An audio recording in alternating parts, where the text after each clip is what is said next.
seorang pelayan muda bernama Siva tiba-tiba menikah dengan Amar, pengusaha kaya yang menyembunyikan masa lalu kelam. Udara pagi Jakarta mulai menghangat, memeluk jalanan dengan debu dan deru kendaraan yang tak henti. Di antara padatnya hiruk-pikuk ibu kota, sebuah restoran sederhana bernama Warung Rasa Bunda berdiri tenang di pojok Jalan Mangga 2. Tempat itu tak pernah sepi dari pelanggan. Entah karena masakannya yang penuh cita rasa rumahan, atau karena satu hal lain. Gadis berusia 22 tahun, sudah 2 tahun bekerja di sana. Setiap pagi ia akan datang lebih awal, membersihkan meja, menata sendok dan garpu dengan telaten, dan memastikan semua sudut restoran wangi. Senyumannya, tulus dan hangat, seakan menjadi bumbu tambahan dalam setiap piring yang tersaji. Meski hidupnya penuh keterbatasan, Siva tak pernah mengeluh. Ia tinggal di kamar sempit di lantai 2 warung, berdampingan dengan ruang penyimpanan bahan makanan. Kamar itu kecil, dengan kipas angin tua yang berderit dan dinding yang mulai mengelupas. Tapi baginya, kamar itu adalah tempat paling damai, di dunia. Ia hanya memiliki sedikit pakaian, beberapa buku lama, dan foto ibu yang telah tiada. Namun, Siva belajar mencintai apa yang ia punya, bahkan jika itu tak seberapa. Hidupnya berjalan seperti biasa, sederhana, penuh kerja keras, dan kadang sepi. Hingga pagi itu datang. Langit tampak mendung saat lonceng di pintu warung berbunyi. Siva mengangkat wajahnya dari meja kasir, menghapus peluh dari dahinya, lalu menyambut pelanggan pertama hari itu. Ia menunduk sopan seperti biasa. "Selamat pagi, Pak. Silakan duduk. Mau pesan apa?" Namun, pria itu tak langsung menjawab. Ia hanya menatap Siva, matanya tajam namun tak mengintimidasi. Sorotnya seperti memindai, tapi bukan karena menghakimi, lebih seperti mengamati. Pria itu tinggi, berkulit terang, dengan rambut hitam bergelombang dan jenggot rapi. Wajahnya jelas bukan wajah orang lokal. Ada keanggunan dalam caranya berdiri, namun bukan keangkuhan. Ia memakai kemeja putih polos yang digulung di lengan, celana bahan berwarna krem, dan sepatu yang tampak mahal. Tak seperti pelanggan warung, kebanyakan ayam goreng dan nasi putih, jawabnya akhirnya. Dengan suara dalam yang beraksen Arab kental. Dan teh hangat, tanpa gula. Siva mengangguk. Ia mencatat cepat, lalu melangkah ke dapur. Tapi ada sesuatu di langkahnya yang berubah. Entah kenapa, hatinya berdetak lebih cepat. Pria itu datang lagi esok harinya, dan esoknya lagi. Namanya Amar. Ia datang setiap hari selama 1 minggu penuh. Selalu duduk di meja yang sama, selalu memesan makanan yang sama. Namun setiap hari, ia sedikit lebih ramah, sedikit lebih banyak bertanya. "Namamu siapa?" tanyanya suatu siang, saat warung sepi. Siva, yang sedang menyeka meja di depannya, menoleh cepat. "Siva, Pak. Boleh aku panggil begitu saja?" Siva hanya mengangguk. Ia mencoba tersenyum, meski hatinya bingung. Siapa pria ini sebenarnya? Beberapa pelanggan lain mulai memperhatikan. Bahkan Bu Rini, pemilik warung, berbisik dengan nada menggoda. "Hati-hati, Siva. Dia sepertinya naksir kamu." Siva hanya tertawa pelan. Ia tak pernah berpikir pria seperti Amar akan menaruh minat padanya. Ia hanya pelayan, bukan siapa-siapa. Hari ke-10, Amar datang lebih larut. Ia duduk diam, menatap keluar jendela. Wajahnya lebih muram dari biasanya. "Siva," katanya, saat gadis itu mengantar teh. "Boleh aku ajak kamu bicara sebentar? Di luar." Siva ragu. Tapi tatapan Amar tak menyiratkan niat buruk. Ia pun mengikuti Amar keluar warung, ke bawah pohon beringin tua di pinggir jalan. "Aku tidak pandai merayu," ucap Amar tiba-tiba. "Tapi aku ingin kamu tahu, aku serius." Siva mengernyit, tak paham. "Serius? Apa, Pak?" Amar menatapnya lekat-lekat. "Aku ingin menikah denganmu, Siva." Dunia seakan berhenti berputar. Siva merasa seperti sedang bermimpi, atau mungkin tersesat dalam lelucon buruk.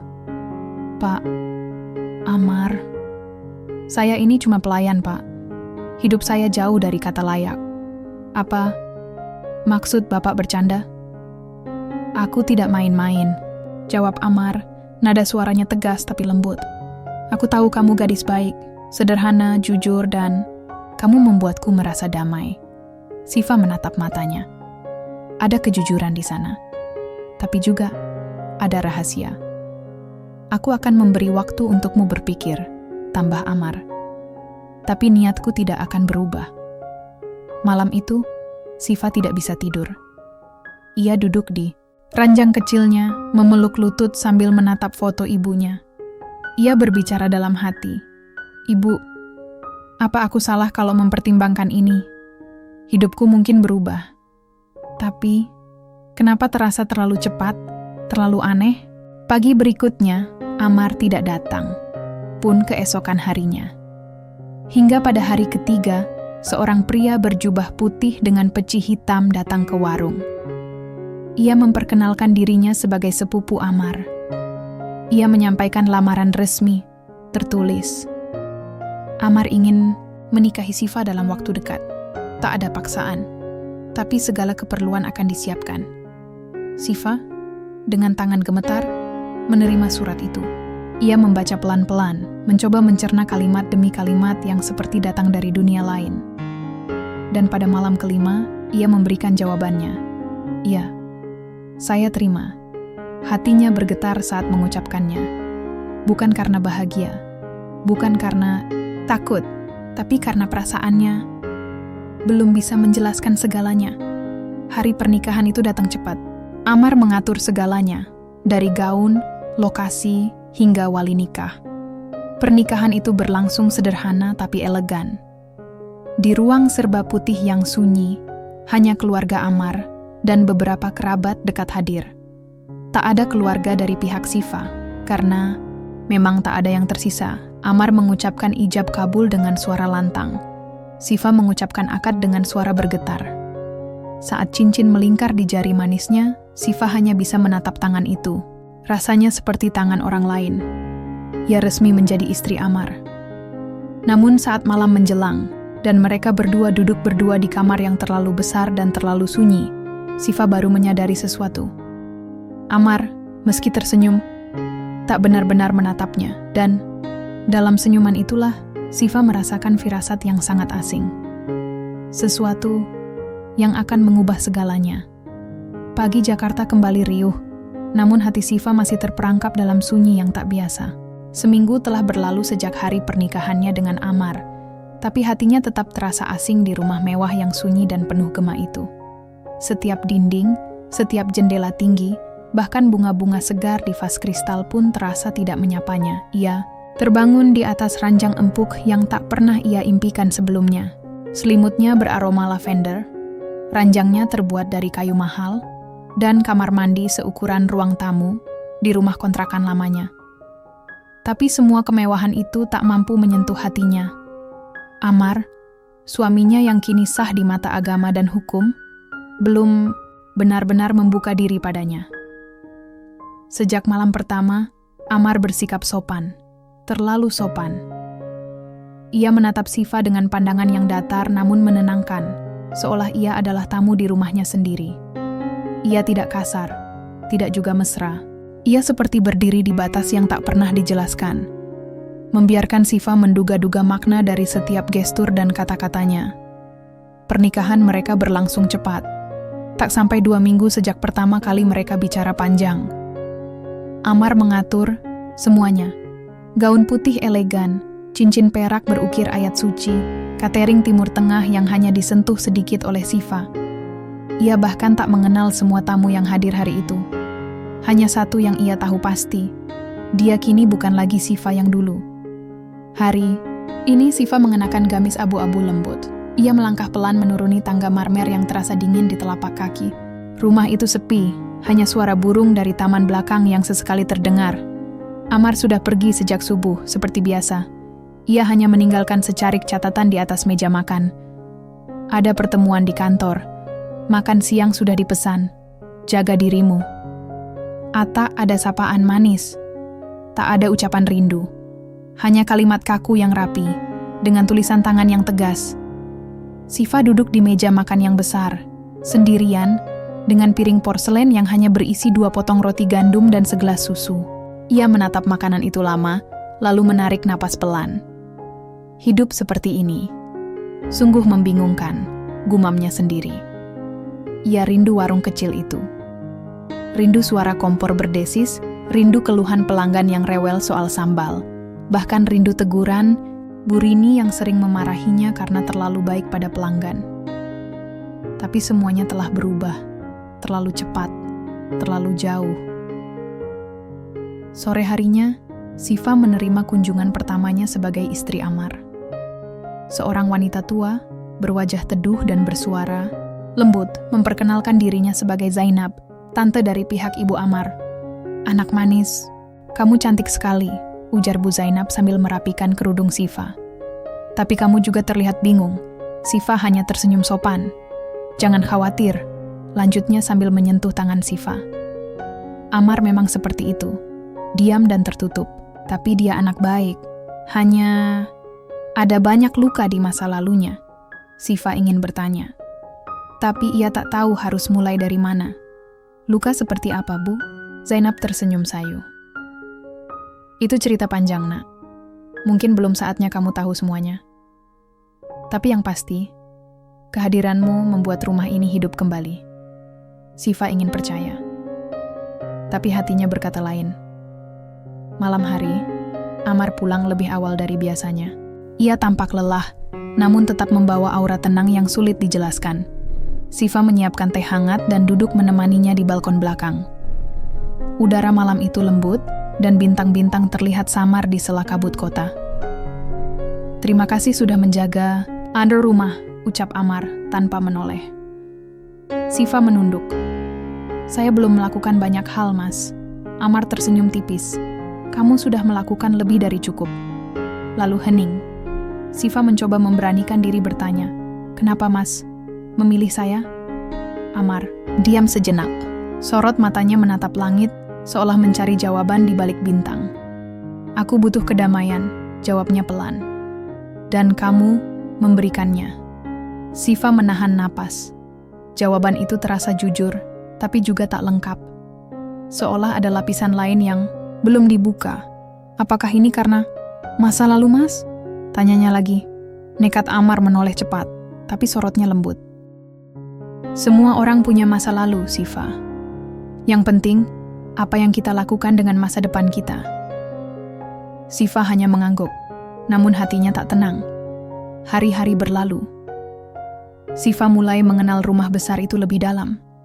Ia mengenal beberapa pelayan yang sudah bekerja sejak lama.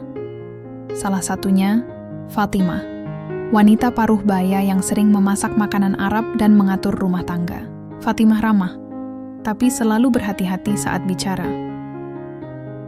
Suatu siang, saat membantu Fatimah di dapur, Siva bertanya, "Apakah rumah ini selalu sesepi ini?"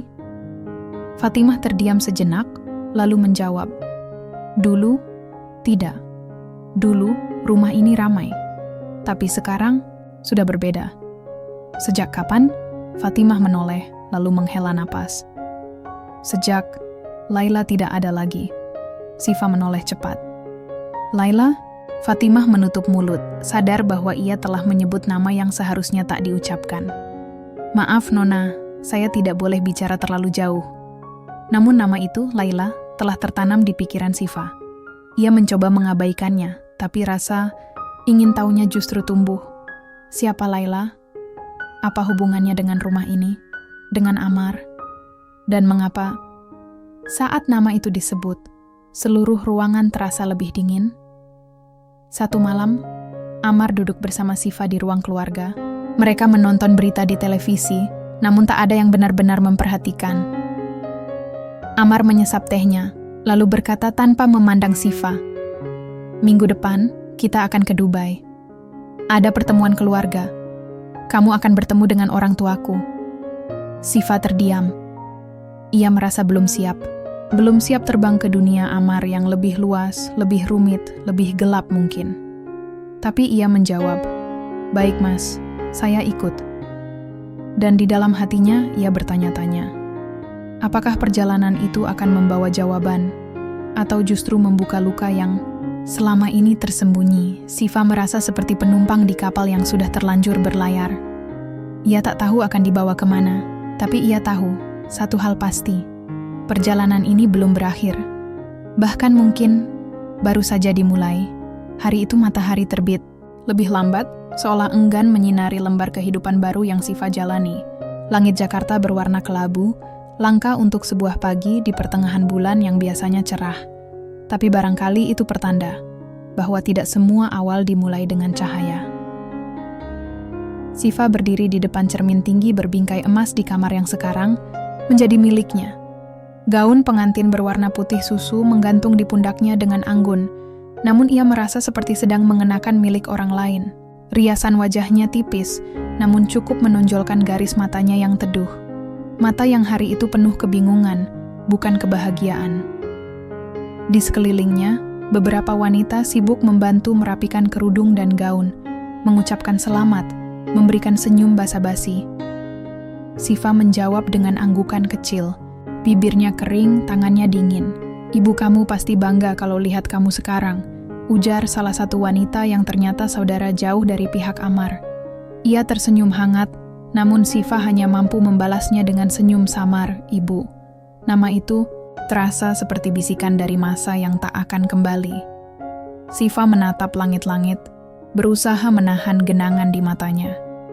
Hari yang seharusnya bahagia ini terasa sunyi. Prosesi akad berlangsung di sebuah rumah keluarga besar Amar di daerah Menteng. Rumah tua itu berdiri dengan megah, temboknya dihiasi ukiran Arab, dan lampu gantung kristal yang bergoyang perlahan seperti jantung Siva. Di hadapannya, Amar duduk tegap dengan jas hitam dan sorban putih, mata yang tajam dan sikap yang tak tergoyahkan. Siva nyaris tak mendengar ijab kabul diucapkan. Semuanya berlangsung cepat. Kalimat demi kalimat seperti gema yang hanya menyentuh telinga, tapi tidak menembus dada. Tiba-tiba semua orang bersorak kecil, mengucap sah serentak. Amar menoleh ke arahnya, lalu mengangguk pelan. Senyuman kecil muncul di wajahnya, tapi Siva tak tahu harus membalas dengan apa. Ketika cincin perak melingkar di jari manisnya, dinginnya menembus kulit dan sampai ke hati. Malamnya, rumah baru mereka diselimuti keheningan. Sebuah villa mewah di kawasan elit Jakarta Selatan. 3 lantai, taman belakang yang rapi, kolam renang, dan langit-langit tinggi yang menjulang. Semuanya sempurna. Semuanya tampak seperti mimpi yang dibeli dengan harga terlalu mahal. Siva duduk di tepi ranjang. Ia mengenakan pakaian tidur sutra yang diberikan Fatimah, pelayan rumah yang telah lama mengabdi. Ranjang itu luas, namun terasa terlalu kosong untuk ukuran 2 orang. Amar masuk ke kamar sambil melepas jas. Ia tampak tenang, tapi ekspresinya sulit dibaca. Ia menatap Siva sejenak, lalu duduk di sofa di ujung kamar. "Maaf kalau malam ini tidak seperti yang kamu bayangkan," ucapnya pelan. Siva menoleh. "Saya tidak mengharapkan apa-apa, Mas." Amar menatap keluar jendela. "Aku tahu ini membingungkan, tapi aku ingin kamu merasa aman di sini. Itu yang utama." Kata-katanya terdengar tulus, tapi terlalu rapi. Seolah ia menyembunyikan sesuatu di balik semua ketenangan itu. Siva ingin bertanya banyak hal, tapi lidahnya keluh. Ia hanya mengangguk. Malam pertama mereka berlalu tanpa satupun sentuhan. Hari-hari berikutnya seperti potongan-potongan puzzle yang tak kunjung membentuk gambar utuh. Siva menjalani rutinitas yang sama. Bangun pagi, sarapan dengan Amar yang selalu buru-buru, lalu ditinggal seharian dengan pelayan dan keheningan rumah. Ia kadang duduk di taman, membaca buku, atau sekadar memandangi kolam ikan yang tak pernah ia sentuh. Sesekali Amar pulang lebih awal, dan mereka makan malam bersama. Tapi pembicaraan mereka selalu singkat. "Kamu suka makanan Indonesia?" "Lebih suka yang dimasak sendiri." "Kamu kangen warung tempat kamu kerja?" "Sedikit. Tapi saya juga sedang belajar nyaman di sini."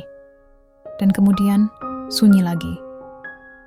Suatu malam, Siva mendengar suara samar dari ruang kerja Amar. Pintu ruangan itu selalu tertutup rapat. Amar bahkan pernah berkata, Kalau tidak penting, jangan masuk ke ruang itu. Tapi malam itu, saat ia turun untuk mengambil air, ia mendengar suara tawa. Bukan tawa bahagia, tapi semacam tawa getir. Lalu suara gelas pecah. Siva berdiri diam di balik dinding. Jantungnya berdetak lebih cepat. Ketika Amar keluar, ia kaget melihat Siva berdiri di lorong. "Maaf," kata Siva cepat-cepat. Saya hanya ingin ambil air." Amar memandangi wajahnya lama, lalu berjalan melewatinya tanpa sepatah kata pun. Saat ia lewat, Siva mencium aroma wangi yang berbeda, seperti parfum wanita. Tapi ia tidak menanyakan apa-apa. Malam itu, ia kembali tidur di sisi ranjang yang sama, tapi jarak di antara mereka tetap tak tersentuh. Pagi berikutnya, Amar memberitahu bahwa mereka akan segera pergi ke Dubai untuk menghadiri pertemuan keluarga besar. "Kamu perlu tahu keluargaku. Sebagian dari mereka akan mempertanyakan pernikahan kita, tapi aku akan menjagamu," katanya. "Kenapa mereka mempertanyakan, Mas?" Amar terdiam, lalu menjawab, "Karena kamu bukan bagian dari dunia kami." Jawaban itu menusuk lebih dari yang Siva perkirakan, tapi ia hanya mengangguk. Sore hari sebelum keberangkatan mereka, Siva berjalan keliling rumah sendiri. Ia memasuki ruang-ruang yang belum pernah ia jelajahi. Di salah satu lorong lantai 2, ada pintu yang tak terkunci. Sebuah ruang kecil, perpustakaan mungkin. Banyak buku-buku tebal berbahasa Arab dan Inggris. Tapi satu hal menarik perhatiannya, sebuah rak foto. Di antara bingkai-bingkai perak itu, ada satu foto yang membuat langkahnya terhenti. Seorang wanita muda, berkulit sawo matang, tersenyum lebar dalam balutan gaun ungu. Matanya mirip Amar. Di bawah foto itu tertulis satu nama, Laila. Jantung Siva berdetak kencang. Nama itu, nama yang disebut Fatimah beberapa hari lalu, kini muncul di hadapannya dengan wajah yang nyata. Ia tak sempat memeriksa lebih lanjut, karena langkah kaki Amar terdengar dari tangga. Siva buru-buru keluar dari ruangan itu dan menutup pintu dengan hati-hati. Ia tak tahu apa yang sedang ia masuki. Tapi satu hal pasti, dunia Amar bukan hanya soal kekayaan dan nama besar. Ada sesuatu di balik senyumnya yang tenang. Dan Siva mulai menyadari, pernikahan ini lebih dari sekadar cinta. Sudah 2 minggu sejak Siva resmi menjadi istri Amar, namun rasa menjadi istri itu tak kunjung terasa. Setiap pagi, ia bangun dalam sunyi. Setiap malam, ia tidur dalam hening. Rumah besar itu memang mewah, lengkap dengan semua fasilitas yang hanya ia lihat dalam film atau iklan properti. Tapi kemewahan itu hanya menguatkan rasa sepinya. Tak ada tawa. Tak ada suara anak-anak. Tak ada obrolan santai di meja makan. Yang ada hanya suara langkah pelayan, denting sendok di dapur, dan deru pendingin udara yang tak pernah mati. Amar, seperti biasa, berangkat pagi-pagi dan pulang larut malam. Meski tak pernah memperlakukan Siva dengan kasar, pria itu selalu menjaga jarak. Tatapannya dingin namun sopan, sikapnya manis tapi berjarak. Dan setiap kali Siva mencoba mendekat, Amar justru semakin tertutup. Pagi itu, Siva duduk di balkon lantai 2 sambil membawa buku catatannya yang mulai penuh dengan tulisan tak tentu arah, puisi pendek, doa yang tak selesai, dan pertanyaan yang belum sempat ia ucapkan. Matanya memandang taman di bawah. Angin menggerakkan dedaunan, dan matahari menembus celah pohon Kamboja, menciptakan bayangan yang menari-nari di lantai marmer. Damai, tapi bukan kedamaian yang ia butuhkan. Suatu sore, Siva memberanikan diri berbicara dengan Fatimah yang sedang menyiram tanaman. Wanita itu lebih tua, baik hati, dan satu-satunya sosok yang terasa seperti manusia di rumah itu. "Bu Fatimah," ucap Siva sambil menyerahkan segelas teh. "Boleh saya tanya sesuatu?" Fatimah menoleh, menatap wajah Siva yang ragu. "Tentu, Nona." "Siapa? Laila?" Gelas di tangan Fatimah hampir terjatuh. Matanya melebar, lalu ia cepat-cepat memalingkan wajah. Saya tidak seharusnya menjawab itu, Nona. Tapi saya istrinya, Bu. Suara Sifa bergetar. Kalau memang ada sesuatu, saya berhak tahu, kan? Fatimah terdiam lama. Napasnya tertahan. Lalu, dengan suara pelan, ia menjawab, Laila adalah istri pertama Tuan Amar. Sifa membeku. Istri pertama? Bisiknya. Iya. Pernikahan mereka berlangsung hampir 2 tahun. Tapi, Laila meninggal dalam kecelakaan. Kapan? Hampir 1 tahun lalu. Sifa menggenggam kedua tangannya. Jantungnya berdetak tak beraturan. Kenapa? Tidak pernah ada yang cerita. Bahkan Amar sendiri tidak pernah menyebutnya. Fatimah menggeleng perlahan. Tuan Amar tak pernah membicarakan Laila sejak kepergiannya. Setelah kejadian itu, rumah ini berubah. Dulu ramai, penuh canda tawa. Tapi sejak Laila meninggal, semuanya seperti mati. Sifa tak bisa berkata apa-apa. Ia hanya menunduk, berusaha menelan kenyataan yang begitu asing. Ia baru mengetahui bahwa pria yang kini menjadi suaminya pernah mencintai wanita lain, dan wanita itu meninggal dalam kecelakaan yang misterius. Lebih dari itu, rumah yang ia tinggali sekarang adalah tempat yang pernah menjadi saksi cinta dan kematian Laila.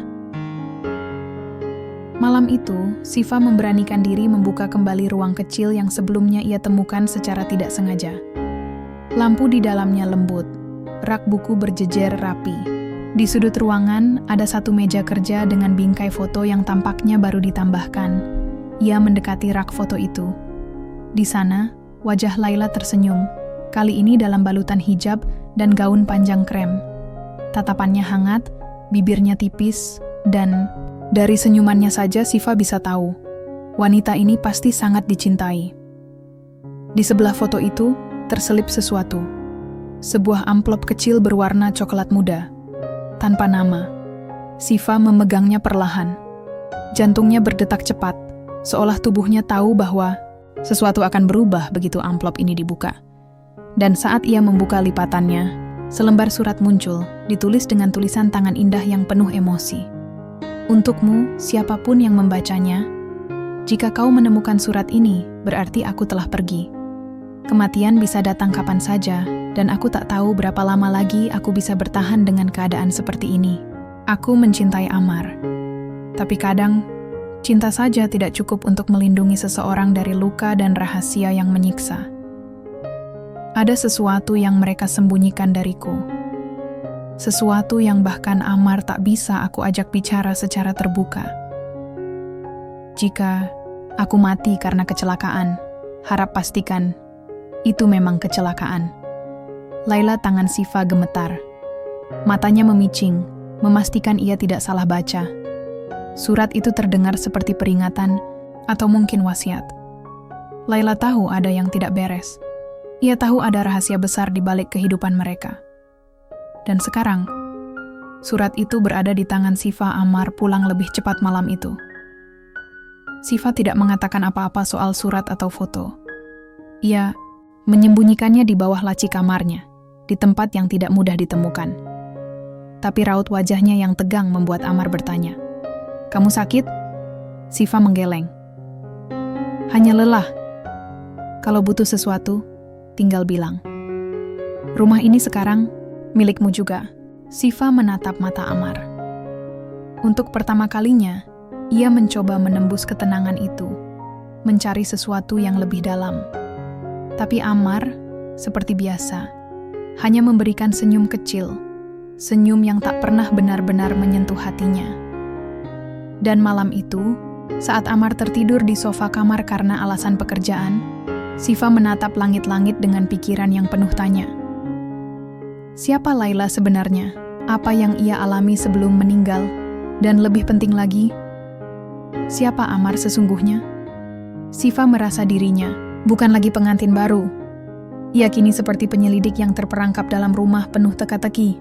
Semakin ia menggali, semakin gelap lubang itu. Tapi ia tahu, ia harus melanjutkan.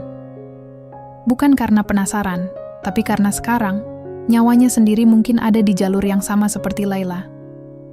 Hari demi hari berlalu, namun sejak Sifa membaca surat dari Laila, waktu terasa bergerak dengan lambat, seolah rumah itu menahan napas, menunggu sesuatu terungkap. Sifa tak lagi melihat tempat itu sebagai rumah, melainkan panggung diam untuk rahasia yang menumpuk dan nyaris membusuk. Amar tetap seperti biasanya, tenang, rapi, teratur. Namun sejak malam Sifa menyimpan surat Laila, ia mulai memperhatikan detail kecil yang sebelumnya terabaikan. Bagaimana Amar sering menghindari topik tentang masa lalu, bagaimana matanya tak pernah benar-benar menunjukkan kehangatan, dan bagaimana ruangan-ruangan tertentu di rumah itu terasa dingin. Pagi itu, Sifa duduk di meja makan sambil menggulir foto-foto lama di ponselnya. Foto dari warung, selfie bersama Bu Rini, bahkan potret ayam goreng dan es teh yang dulu ia sajikan setiap hari. Semesta lihat jauh dari kehidupan lain. Sebuah kehidupan yang kini tampak mustahil untuk diraih kembali. Fatimah datang membawa roti panggang dan selai stroberi. "Tuan Amar belum bangun?" tanyanya lembut. "Dia bilang semalam mau tidur lebih lama," jawab Sifa singkat. Fatimah menoleh pelan. "Nona, jika kamu merasa ada yang tidak kamu pahami, kamu boleh bicara denganku." Sifa mengangguk, tapi hatinya belum siap mengucapkan semua yang berkecamuk. Setelah sarapan, Sifa kembali ke ruang kecil di lantai 2. Ruangan itu kini menjadi tempat pelariannya. Ia duduk di sudut, membuka laci tempat surat Laila ia sembunyikan. Surat itu telah ia baca berulang-ulang, tapi tak jua ia mengerti sepenuhnya. Rasa takut dan penasaran saling bertarung dalam dadanya. Sifa memperhatikan foto Laila lebih seksama. Di latar belakang foto itu, tampak sebuah lukisan besar. Potret seorang pria tua yang tampak serius dengan jubah hitam. Sifa belum pernah melihat lukisan itu dimanapun di rumah. Namun detail ruangan tempat foto itu diambil tampak familiar. Matanya menyipit. Ia teringat ruang kerja Amar, ruangan yang selalu dikunci. Sifa menelan ludah. Malam harinya saat Amar sedang mandi, Sifa memberanikan diri masuk ke ruang kerja yang tak terkunci malam itu. Lampu ruangan menyala remang. Bau parfum maskulin menyelimuti udara. Di rak buku bagian bawah, ia menemukan sebuah laci logam kecil. Ia mencoba menariknya. Terkunci. Namun saat hendak mundur, Sifa melihat celah kecil di bawah sofa kulit di sudut ruangan. Tangan kecilnya menyelinap, dan ia menemukan sebuah kunci kecil berkarat. Ia menggenggamnya, lalu mencocokkan dengan kunci laci logam tadi. Klik dot laci terbuka. Di dalamnya tersimpan setumpuk kertas tua, beberapa map dokumen, dan sebuah amplop putih dengan cap hitam. Hatinya berdetak kencang. Tangannya gemetar saat membuka amplop itu. Di dalamnya ada foto yang sangat mencolok. Seorang wanita muda dengan luka di pelipis, tubuhnya setengah tergeletak di dekat sebuah mobil putih yang ringsek. Wajahnya penuh darah. Sifa nyaris menjatuhkan foto itu, Laila. Dan di balik foto, terselip selembar kertas. Surat duka yang ditandatangani oleh seorang konsul dari Kedutaan Arab Saudi. "Kami menyampaikan duka cita atas wafatnya Laila binti Harith, istri dari Tuan Amar bin Khalid al-Mahruki, dalam kecelakaan lalu lintas yang terjadi di wilayah perbukitan Al-Ain. Berdasarkan penyelidikan awal, ditemukan adanya kelalaian dalam pengereman kendaraan. Pihak keluarga telah diminta untuk tidak mempublikasikan insiden ini secara terbuka karena menyangkut reputasi pihak tertentu." Sifa membaca ulang kalimat itu.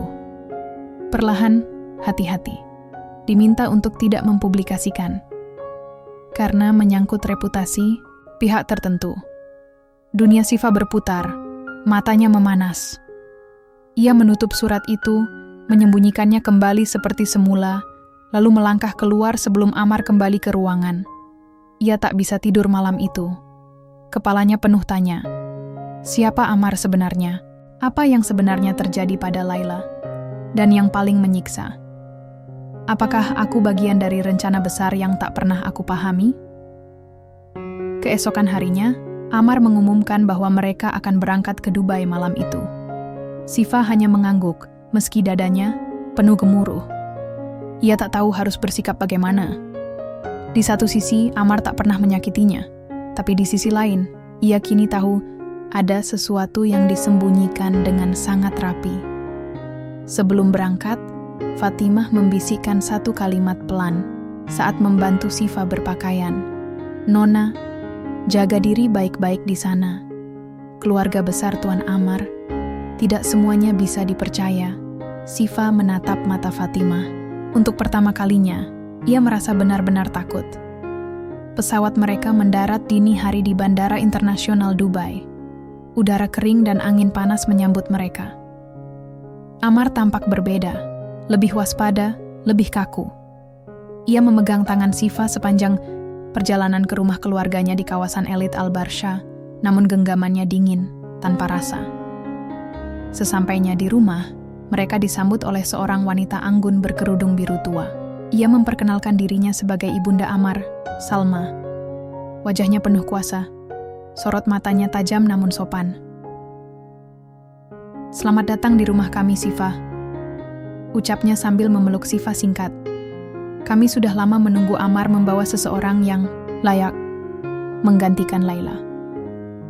Sifa tercekat. Kata-kata itu bukan ucapan sambutan, itu peringatan. Dan Sifa tahu, kehidupannya di rumah itu baru saja memasuki babak yang lebih kelam. Rumah keluarga Amar di Dubai berdiri megah seperti istana, dengan dinding marmer, gerbang besi ukir emas, dan pilar-pilar menjulang yang menandakan kekuasaan. Tapi bagi Sifa, rumah itu terasa seperti labirin. Bukan karena luasnya, melainkan karena semua orang di dalamnya menyembunyikan sesuatu. Malam pertama mereka disambut dengan jamuan makan malam besar. Sifa mengenakan abaya biru tua yang diberikan Ibu Amar. Di meja panjang yang penuh makanan Arab klasik, humus, lam mandi, dan dates berlapis coklat, duduk lebih dari 10 anggota keluarga besar Amar. Sebagian besar pria, beberapa wanita menatap Sifa tanpa senyum. "Dia orang Indonesia?" bisik salah satu wanita muda kepada sepupunya. "Tak cukup pelan." "Pantas." "Terlalu sederhana," jawab yang lain, lalu tertawa kecil. Sifa mendengar semua itu. Ia tersenyum, meski bibirnya terasa perih. Amar duduk di sebelahnya diam. Tak membela, tak menenangkan, hanya menatap piringnya. Salma, ibu Amar, membuka percakapan setelah hidangan penutup. "Kamu tahu, Sifa, Laila dulu sangat mencintai keluarga ini. Ia menghafal silsilah sampai 4 generasi ke atas," katanya sambil menatap lurus ke mata Sifa. Sifa hanya mengangguk. "Saya belum tahu banyak soal keluarga, Bu. Tapi saya ingin belajar." "Bagus." Salma menyeruput tehnya. "Belajar dengan hati. Karena menjadi istri Amar bukan hanya tentang menikah. Ini tentang nama baik." Lalu, sunyi menyelimuti meja. Malam itu, Sifa berdiri lama di balkon kamar yang menghadap ke taman luas dengan air mancur. Angin gurun meniup kerudungnya pelan. Ia memejamkan mata, mencoba menenangkan diri, tapi suara Salma dan tatapan-tatapan tadi tak hilang dari pikirannya. Amar masuk ke kamar, melepas sorban dan jas panjangnya, lalu duduk di ranjang. "Maaf soal tadi malam," katanya tiba-tiba. Sifa menoleh. Mereka membicarakan Laila. Amar mengangguk. "Laila pernah tinggal di rumah ini cukup lama. Dia sangat disayangi ibu." "Dan kamu?" Amar terdiam. Lalu berkata lirih, "Aku mencintainya." Sifa mengangguk pelan. Kalimat itu seolah menusuk langsung ke dadanya. Tapi ia butuh mendengarnya. Kalau begitu, kenapa dia bisa meninggal seperti itu? Amar memalingkan wajah. "Itu kecelakaan." Sifa mendekat. Laila menulis surat Amar. Ia bilang, mungkin kematiannya bukan sekadar kecelakaan. Dia mencurigai sesuatu. Mata Amar melebar. Untuk pertama kalinya, wajahnya tak bisa menyembunyikan keterkejutan. "Kamu menemukan surat itu?" Sifa mengangguk. "Dan foto. Dan surat duka yang menyebutkan pihak tertentu ingin semuanya tetap diam." Amar berdiri, tegap. Matanya menatap jauh keluar jendela. "Laila tahu terlalu banyak," katanya. "Lebih pada dirinya sendiri daripada ke Sifa." "Apa maksudmu?" Amar berjalan pelan ke arah Sifa. Tatapannya kini tajam, bukan lagi suami yang kalem. "Keluargaku bukan hanya kaya, Kami punya bisnis besar, properti, minyak, ekspor-impor. Tapi di balik itu, ada banyak yang tak bersih. Ayahku dulu mengatur perjanjian gelap dengan perusahaan asing. Laila mengetahui salah satu kesepakatan itu karena dia ikut mendampingi ayah saat sakit. Siva menahan napas. Apa Laila mengancam akan membongkarnya? Amar mengangguk perlahan. Dia orang yang jujur, terlalu jujur. Dia ingin aku berdiri di sisi kebenaran, menentang keluarga sendiri. Siva menatap Amar dalam-dalam. Dan kamu menolak? Aku takut. Jika aku melawan, aku akan dihancurkan, bahkan mungkin dibunuh. Jadi, kamu membiarkan Laila sendiri melawan? Amar menunduk. Aku tidak tahu dia akan pergi sendiri ke lokasi pertemuan di Al-Ain. Aku pikir dia hanya ingin bicara. Tapi, malam itu mobilnya tergelincir. Atau setidaknya itu yang dikatakan penyelidikan keluarga. Aku tidak pernah melihat jasadnya secara langsung. Hanya diberi foto dan surat keterangan kematian. Siva merasa perutnya kosong. Ia ingin muntah, tapi tak bisa. Amar, kamu yakin dia benar-benar meninggal? Amar menatapnya. Kalau tidak, kemana dia pergi? Keesokan harinya Siva mengunjungi kamar perpustakaan keluarga yang sudah lama tak digunakan. Ia meminta izin kepada Fatima, pelayan lama keluarga yang diam-diam menyukai Laila. Di perpustakaan itu, di antara tumpukan buku tua, Siva menemukan album foto keluarga besar. Ia membuka satu persatu. Di lembar keempat, ia menemukan potret keluarga Amar, ayah, ibu, adik laki-laki, dan seseorang yang tampak seperti Laila. Tapi bukan Laila. Wajahnya mirip, tapi lebih muda. Matanya lebih tajam.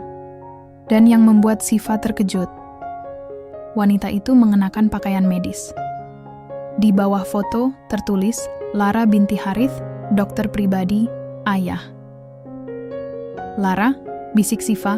Iya, teringat nama itu pernah disebut Amar dalam percakapan telepon yang tak sengaja ia dengar minggu lalu. Dan dari pengamatan, Siva, Lara bukan hanya mirip Laila. Mereka bisa saja saudara kembar. Atau orang yang sama? Siva menutup album itu cepat-cepat, dan dalam hatinya, sebuah pikiran gila mulai tumbuh. Bagaimana jika Laila belum mati? Hari itu matahari Dubai bersinar, tajam menyilaukan bahkan dari balik tirai tebal kamar. Tapi sinar itu tak mampu menembus kekelaman di hati Siva. Sejak ia menemukan foto wanita bernama Lara binti Harith, yang wajahnya nyaris identik dengan Laila, pikirannya tak pernah berhenti bertanya. Laila, Lara, nama yang nyaris serupa, wajah yang seakan kembar. Dan satu pertanyaan besar yang kini menjeratnya. Apakah Laila benar-benar telah tiada? Ataukah semuanya hanya ilusi besar untuk menyembunyikan sesuatu? Siva menunggu hingga Amar pergi untuk pertemuan bisnisnya, lalu memberanikan diri ke bagian rumah yang paling jarang dikunjungi, ruang bawah tanah. Fatima, pelayan tua yang dulu sangat dekat dengan Laila, pernah menyebut tempat itu secara tak sengaja. Tempat rahasia keluarga, di mana tidak semua anggota diperbolehkan masuk. Dengan langkah ringan, Siva menuruni tangga spiral batu yang berderit pelan. Tangannya menyusuri dinding dingin, matanya menyipit dalam kegelapan. Begitu sampai di bawah, ia menemukan dua pintu. Satunya terkunci, satunya terbuka sedikit. Ia mendorong pintu yang terbuka dan menemukan ruangan dengan rak-rak arsip, lemari tua, dan sebuah meja yang dipenuhi berkas dalam bahasa Arab. Beberapa dokumen telah ditutupi debu, tapi yang menarik perhatian Siva adalah satu folder dengan label konfidensial. Kasus L tangannya gemetar saat membukanya. Di dalamnya, salinan laporan medis, hasil pemeriksaan laboratorium, foto röntgen, dan satu salinan paspor atas nama Laila binti Harith, serta satu lagi atas nama Lara binti Harith. Tanggal lahir mereka sama. Foto nyaris identik. Siva nyaris menjatuhkan map itu. Kepalanya berdenyut. Ia merasa seperti sedang menyaksikan potongan puzzle yang mengerikan mulai menyatu. Dan semuanya mengarah ke satu fakta yang tak bisa ia abaikan. Laila dan Lara adalah orang yang sama, atau satu orang yang hidup dengan dua identitas. Ia menyusuri dokumen itu lagi, menemukan satu surat dari rumah sakit di Jeddah yang menyatakan Lara telah menerima perawatan psikologis intensif selama beberapa bulan karena gangguan stres pasca trauma. Pasien menunjukkan gejala delusi dan identitas ganda. Rekomendasi: isolasi emosional dan kontrol lingkungan. Sifat terduduk Laila atau Lara mengalami gangguan setelah kejadian besar. Mungkin karena tekanan, mungkin karena mengetahui rahasia yang tidak seharusnya ia ketahui, mungkin karena dikhianati oleh orang yang paling ia percaya. Langkah kaki seseorang terdengar di atas. Sifa cepat-cepat menyimpan semua dokumen kembali, memastikan semuanya tetap seperti semula, lalu berlari ke tangga, berusaha mengatur napas. Di ujung tangga, Amar berdiri. Mata mereka bertemu. "Dari mana kamu?" tanyanya. "Cari Fatima," jawab Sifa cepat. Amar menatapnya dalam-dalam. Ia tahu ada yang disembunyikan, tapi tak bertanya lebih lanjut. "Kita akan bertemu Paman Yusuf malam ini. Dia ingin bicara tentang keluarga." Sifa mengangguk, tapi hatinya tidak tenang. Malam itu, mereka tiba di rumah besar milik Paman Yusuf, adik dari ayah Amar. Lelaki tua dengan janggut putih itu menerima mereka dengan tangan terbuka, tapi tatapannya waspada. "Kamu istri Amar yang baru?" tanyanya sambil menatap tajam. "Cantik, tapi apakah kamu kuat?" Sifa menahan napas. "Saya tidak datang untuk kuat, saya datang untuk jujur." Paman Yusuf tertawa kecil. "Jawaban bagus. Sayangnya di keluarga ini, kejujuran sering menjadi kutukan." Amar langsung menyela. "Paman, kita datang bukan untuk itu." "Tapi dia berhak tahu," ujar Yusuf sambil berdiri. "Kamu pikir Laila meninggal karena kecelakaan biasa? Dia menemukan laporan keuangan palsu yang dibuat oleh ayahmu. Ia mengumpulkan bukti, bahkan sempat mengirim salinannya ke Kementerian Dalam Negeri. Tapi sebelum ia bisa berbicara dengan pers, dia hilang." Sifa menahan napas. Hilang?" bisiknya. Yusuf mengangguk. "Kami tak pernah menemukan tubuhnya. Yang kami dapat hanya dokumen kematian yang dikeluarkan dari rumah sakit. Militer tempat ayahmu punya koneksi kuat." Sifa menatap Amar. Wajah pria itu seperti batu. "Dan kamu tahu soal ini?" tanya Sifa. Amar tak menjawab. Yusuf mendekat. "Kalau kamu benar-benar ingin tahu, Laila atau Lara pernah datang lagi ke rumah ini dalam keadaan depresi. Ia sempat mengatakan bahwa Amar bukan pria yang aku kenal lagi. Lalu setelah malam itu, dia menghilang lagi." Sifa ingin berteriak. Amar menggeram. "Paman, hentikan. Ini bukan waktu yang tepat." "Tepat atau tidak," ujar Yusuf.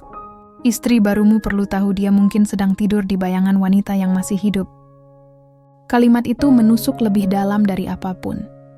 Sifa berdiri. "Kalau Laila masih hidup, aku akan menemukannya." Di kamar hotel tempat mereka menginap malam itu, Sifa dan Amar duduk berjauhan. Tak ada percakapan, tak ada tatapan, hanya diam. Akhirnya, Amar berkata lirih, "Aku tidak pernah ingin semua ini terjadi." Sifa menatapnya. "Tapi kamu membiarkannya. Kamu memilih diam, seperti pengecut." Amar mengepalkan tangan. "Aku takut, Sifa. Ayahku punya kekuatan yang tak bisa kamu bayangkan. Aku dibesarkan untuk tunduk. Tapi kamu memberiku alasan untuk berubah." Sifa menggeleng pelan. "Aku tidak butuh alasan. Aku butuh kebenaran. Dan malam itu, untuk pertama kalinya, Sifa tidur sendiri bukan karena Amar di luar kamar, tapi karena dia yang memilih menjauh. Di dalam mimpinya, Sifa melihat seorang wanita mengenakan gaun putih berjalan menjauh ke arah gurun, meninggalkan jejak kaki di pasir. Ia memanggil, "Laila," tapi suara itu tenggelam di tiup angin. Ketika wanita itu menoleh, itu wajahnya sendiri. Pagi itu, udara di Dubai begitu kering. Matahari belum sepenuhnya naik, namun panasnya sudah menyengat kulit. Di luar hotel, Burung-burung camar berputar di langit, seolah mengikuti arah angin yang terus berubah. Tapi di dalam kamar, segalanya jauh lebih sunyi dan dingin. Siva duduk di tepi ranjang dengan mata sembab. Ia tak tidur sejak malam sebelumnya. Percakapan dengan Paman Yusuf membekas begitu dalam, lebih dalam dari luka manapun. Kalimat terakhir pria tua itu terus terngiang di telinganya. Kamu mungkin sedang tidur di bayangan wanita yang masih hidup. Laila, atau Lara, atau siapapun dia, perempuan itu tidak mati. Tidak pernah benar-benar menghilang. Dan kini, Siva tahu bahwa seluruh pernikahannya mungkin adalah bagian dari sebuah rencana besar. Ia mulai memahami, Amar tidak hanya menikahinya karena cinta. Ia menikahinya karena butuh tameng. Tameng untuk menutupi skandal, untuk menyelamatkan nama keluarga, untuk memperlihatkan kepada dunia bahwa ia sudah melupakan masa lalu. Siva bangkit, meraih ponsel, dan menghubungi nomor yang ia temukan semalam di dokumen lama yang ia potret secara diam-diam. Nomor milik seorang psikolog di Jeddah yang pernah menangani pasien bernama Lara binti Harith. Nada sambung panjang. Lalu terdengar suara pria tua di seberang. Dr. Amir berbicara. Siva memperkenalkan diri dengan cepat, menyebut nama Lara dan latar belakangnya sebagai istri Amar. Sunyi sesaat.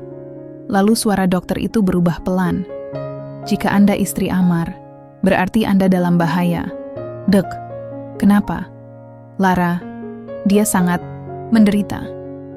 Dia mengalami trauma berat karena merasa dikhianati oleh orang yang paling ia cintai. Saat dia datang ke klinik kami, dia dalam kondisi psikotik ringan.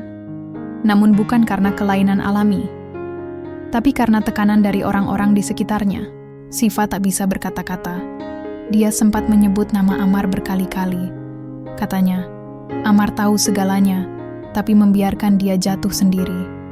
Apakah dia masih hidup? Suara Siva nyaris tak terdengar. Dr. Amir menarik napas panjang.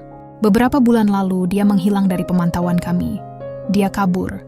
Terakhir kami dengar, seseorang membawanya ke Abu Dhabi untuk dirawat secara pribadi. Siapa yang membawanya? Saya tidak bisa memastikan. Tapi, orang itu mengaku saudara. Siva menutup telepon dengan jantung yang berdetak, liar. Ia tahu kemana ia harus pergi. Sore itu, Siva berdiri di hadapan Amar. Matanya tak berkedip, nadanya dingin. Aku mau bicara. Tapi kali ini, aku yang bicara. Kamu dengarkan. Amar menatapnya, terdiam. Aku tahu Laila masih hidup. Aku tahu kamu menikahiku karena kamu butuh pelindung untuk citramu. Kamu butuh perempuan baru agar dunia melihat kamu sudah move on. Kamu pikir aku cuma gadis warung kecil yang bisa dibentuk sesukamu? Amar menghela napas. Siva, tutup mulutmu, Amar. Suara Siva pecah. Matanya berkaca-kaca. Kamu biarkan dia jatuh. Kamu biarkan dia gila. Kamu biarkan keluargamu menyembunyikan perempuan yang dulu kamu cintai. Dan kamu tutupi semua itu dengan pernikahan pura-pura. Amar maju selangkah.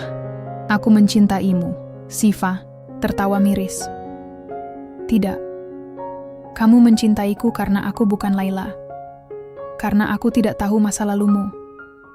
Tapi sekarang aku tahu. Tidak semudah itu, desah Amar.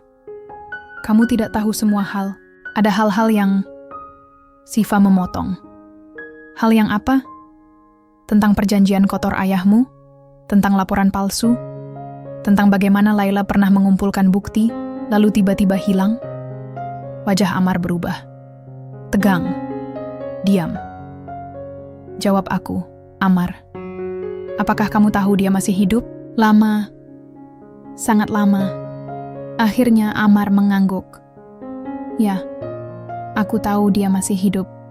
Siva menutup matanya. Air matanya jatuh.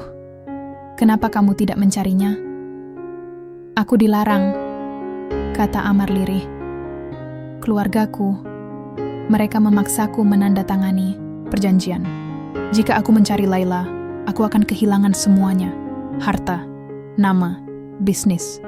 Jadi kamu memilih semua itu daripada perempuan yang kamu cintai? Amar terdiam. Itu adalah jawaban yang paling menyakitkan. Diam yang berbicara lebih dari 1000 kata. Siva menggeleng, lalu melangkah pergi dari kamar. Malam itu, Siva memutuskan pergi sendiri ke Abu Dhabi. Ia menghubungi seseorang yang dikenalnya lewat Fatima, seorang sopir lokal yang bisa dipercaya. Perjalanan memakan waktu hampir 2 jam. Sepanjang jalan ia hanya diam. Tak ada air mata. Tak ada kata. Hanya satu tujuan, menemukan Laila. Mereka tiba di sebuah villa yang sunyi, dikelilingi tembok tinggi dan penjagaan ketat. Tapi Siva sudah menyiapkan nama samarannya. Ia menyamar sebagai anggota keluarga jauh dari pihak perawat. Nama pasien? Lara binti Harith. Penjaga memeriksa daftar, lalu mempersilakan masuk. Siva berjalan perlahan ke ruang tamu utama. Suasana sepi, hanya suara jam dinding yang terdengar berdetak.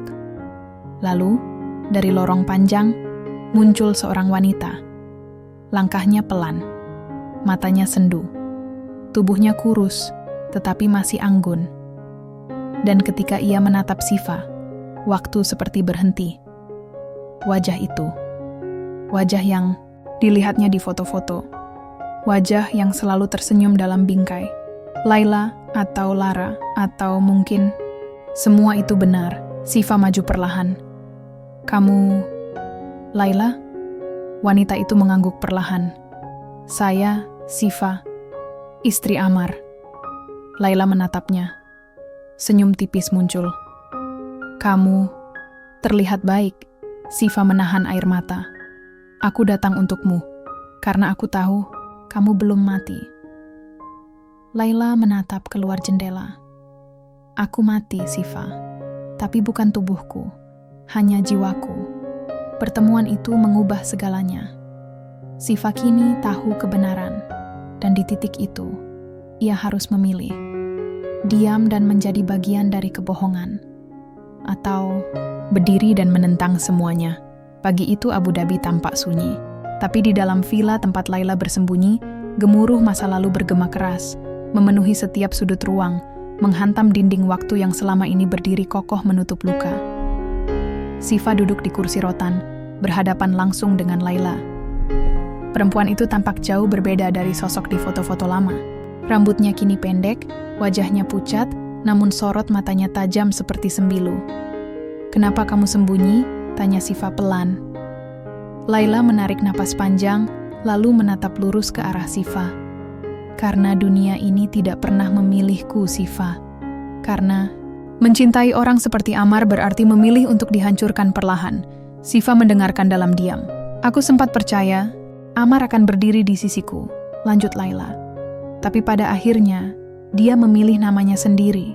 Pilihannya bukan aku, bukan kejujuran, tapi keluarga.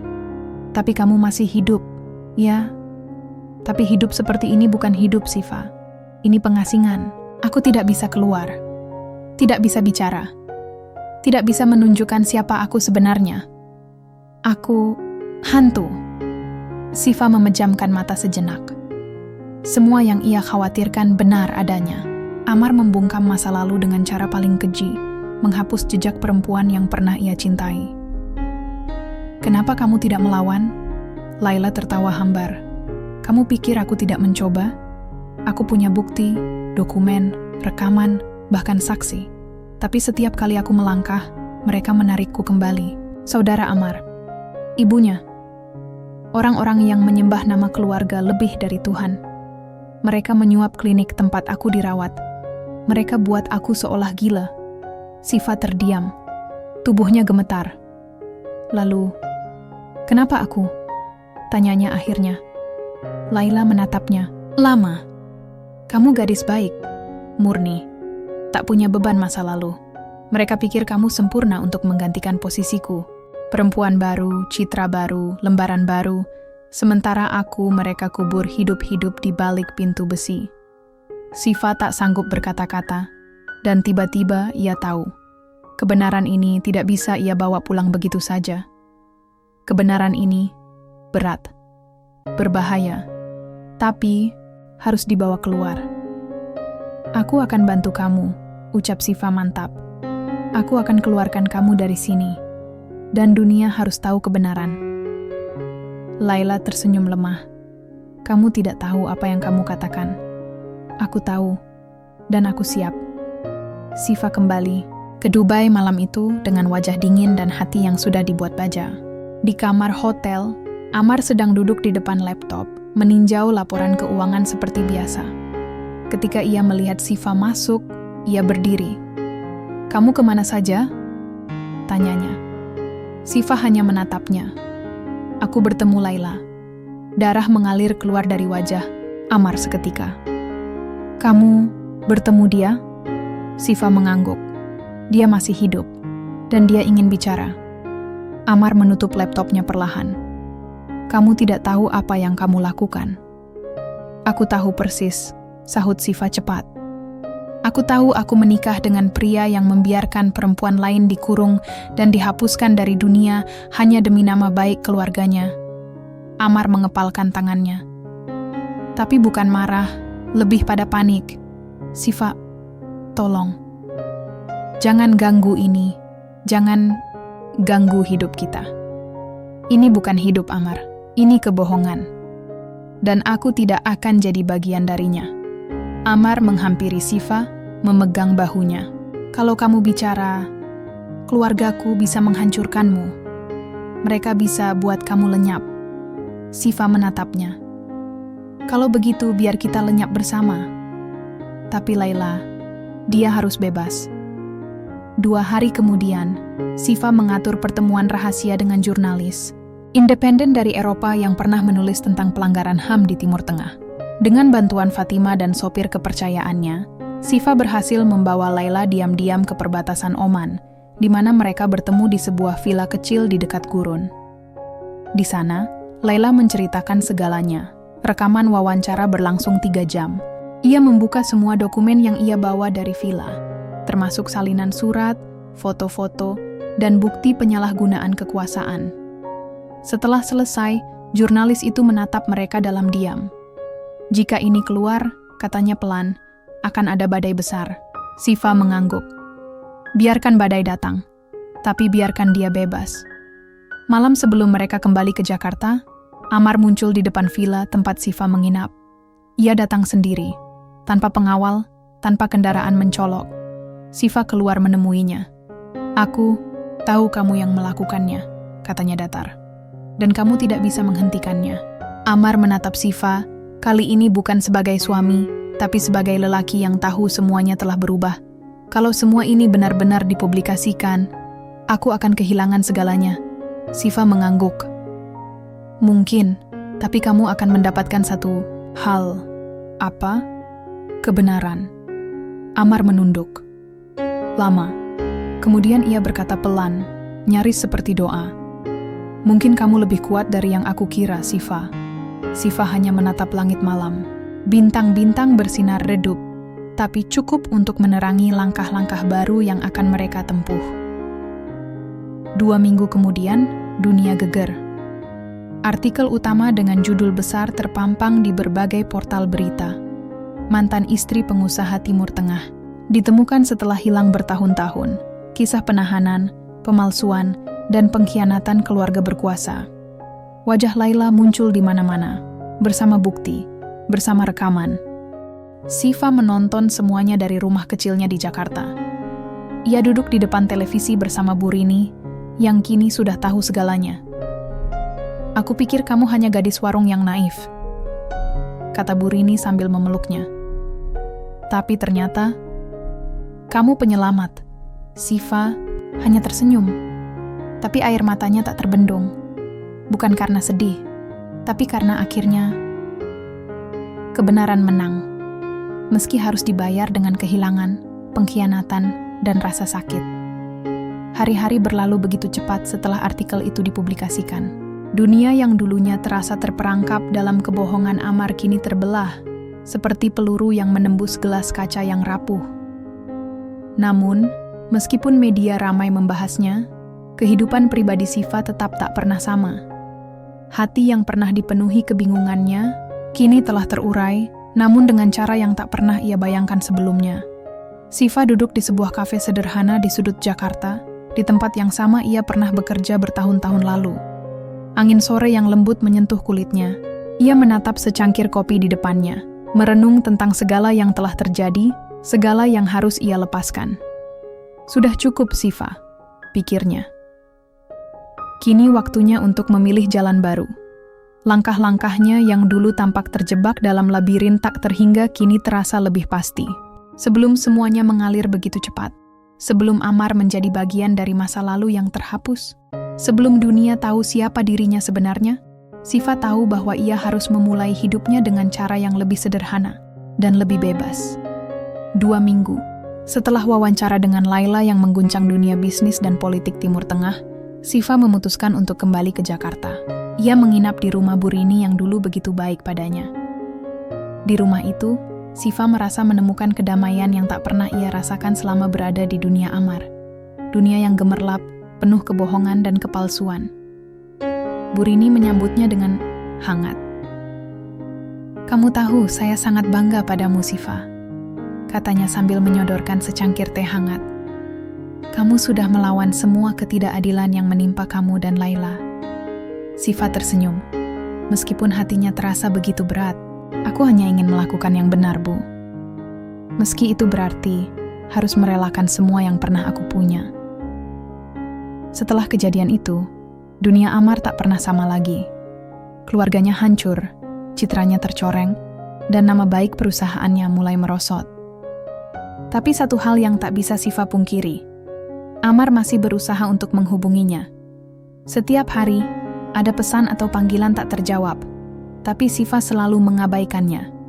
Ia tahu, hubungan mereka sudah mati. Tidak ada lagi ruang untuk kebohongan. Siva kemudian mendapat tawaran kerja di sebuah restoran yang lebih besar dan lebih berkembang daripada yang dulu ia impikan. Ia kembali ke dunia yang dulu ia kenal, hanya kali ini dengan perasaan yang berbeda. Ia bekerja dengan semangat baru, mengurus segala sesuatunya dengan lebih teliti, namun dengan hati yang lebih bebas. Pagi itu, saat ia sedang mengatur meja di restoran, telepon di meja kerjanya berdering. Siva melihat nama Amar muncul di layar. Tanpa berpikir, ia menekan tombol untuk menjawab. "Siva." Suara Amar terdengar serak. "Aku tahu kamu marah. Aku tahu aku telah membuat kesalahan besar. Tapi aku tidak bisa hidup tanpa kamu." Siva menatap ponselnya, menarik napas panjang. Wajah Amar, yang dulu tampak penuh cinta, kini hanya mengingatkannya pada sesuatu yang pernah hancur. "Amar," ucapnya pelan, "kita tidak bisa kembali. Aku sudah memilih jalanku sendiri." "Jalanmu sendiri?" Suara Amar menggetar, seolah tidak percaya. "Aku tidak bisa terus hidup dalam bayang-bayang kebohonganmu, Amar. Aku tidak bisa terus menjadi bagian dari kehidupan yang penuh dengan manipulasi dan kepalsuan," jawab Siva dengan tegas. "Aku sudah memilih kebebasan. Aku memilih diri aku sendiri." Amar terdiam beberapa saat, lalu menghela napas. "Aku minta maaf, Siva. Aku tidak bisa memperbaiki semuanya. Aku hanya mencintaimu." Siva terdiam, matanya berkaca-kaca. "Terkadang, mencintai seseorang bukan berarti kita bisa memiliki mereka, Amar. Terkadang, yang terbaik adalah melepaskan." Ia menutup telepon itu tanpa menunggu jawaban lagi. Setelah beberapa bulan, Siva mulai menemukan kedamaian yang telah lama hilang. Hidupnya kini lebih sederhana, namun terasa lebih berarti. Ia tidak lagi terikat pada dunia Amar, atau pada bayang-bayang keluarga besar yang penuh dengan kekuasaan dan kebohongan. Ia menemukan kembali dirinya, tanpa nama besar, tanpa kemewahan. Di hari ulang tahunnya yang ke-23, Siva menghabiskan waktu bersama Bu Rini dan beberapa teman dekat yang dulu pernah bekerja bersamanya. Mereka makan malam bersama, tertawa, dan merayakan hari baru dalam hidupnya. Siva merasa lebih hidup daripada sebelumnya. Laila juga telah mendapat kebebasan yang ia inginkan. Setelah melalui proses hukum yang panjang dan penuh risiko, Laila berhasil mendapatkan pengakuan atas kejahatan yang telah dilakukan terhadapnya. Dengan bantuan pengacara internasional dan media yang mendukung, Laila akhirnya bisa kembali ke dunia luar.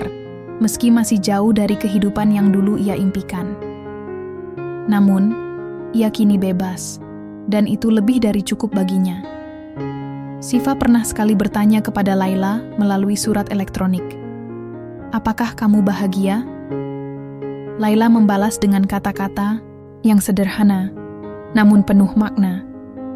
Kebahagiaan bukan tentang apa yang kita miliki, Siva, tapi tentang apa yang kita lepaskan.